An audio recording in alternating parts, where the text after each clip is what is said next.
On parle souvent des addictions à l'alcool, à la drogue ou au jeu.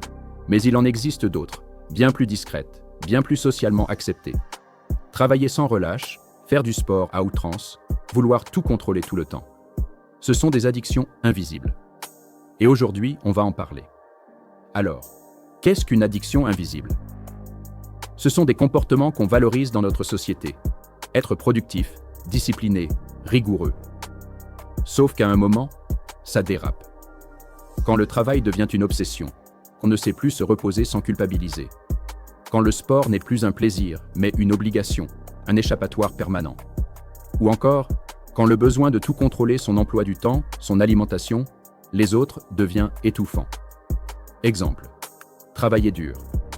Travailler H24 même malade. Faire du sport.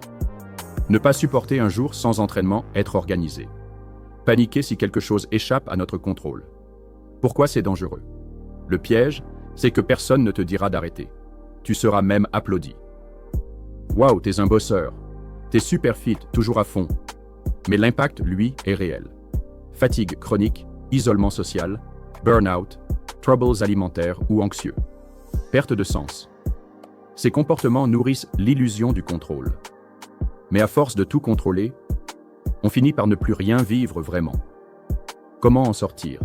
3 pistes concrètes pour s'en libérer. 1. S'observer sans jugement. Note tes comportements excessifs. Est-ce que tu paniques quand tu ne travailles pas? Est-ce que tu t'entraînes même épuisé? 2. Revenir à l'intention de base. Pourquoi tu fais ça? Est-ce pour toi ou pour ne pas te sentir inutile ou coupable? 3. Accepter l'imperfection.